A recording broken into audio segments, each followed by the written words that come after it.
so we are going to be looking at arithmetic sequences and series, primarily sequences, and we're going to look at the explicit definition and how to go from recursive to explicit.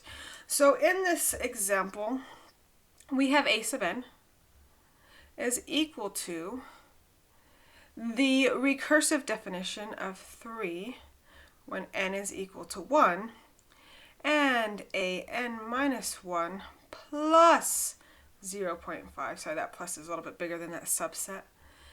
N greater than 1. So an explicit definition is written as, let me get a different color, a n equals a1, or your first term value, plus your common difference d times n minus 1.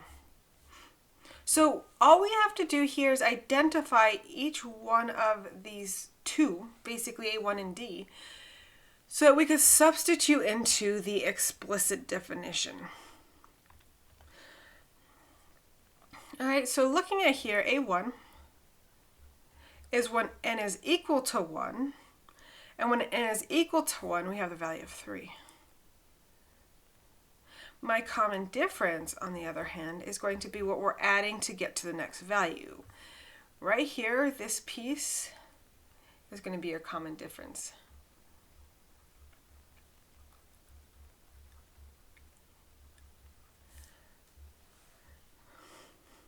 So when we're looking at writing this to accomplish the explicit definition, we would write this as, oh, this is 0.5. We would write this as an equals 3 plus 0.5 times n minus 1.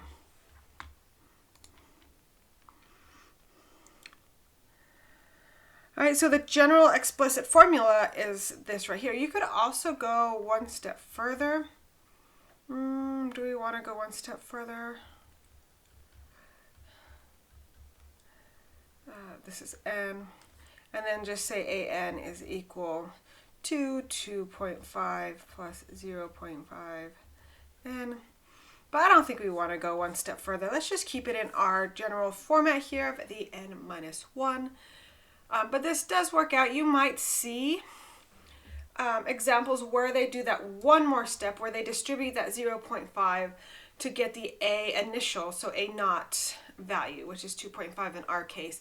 But we are working with a1, and so we're going to keep it into this format right here. All right.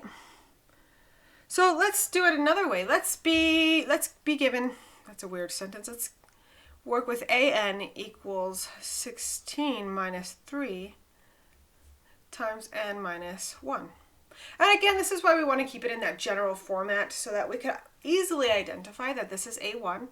So a1 is equal to 16. And my difference is equal to negative 3.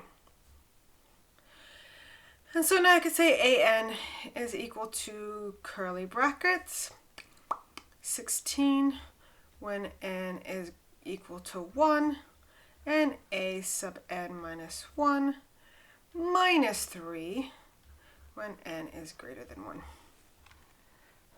All right, so now we could just easily, once you identify these two key points, we can easily transform it from the explicit definition into recursive definition.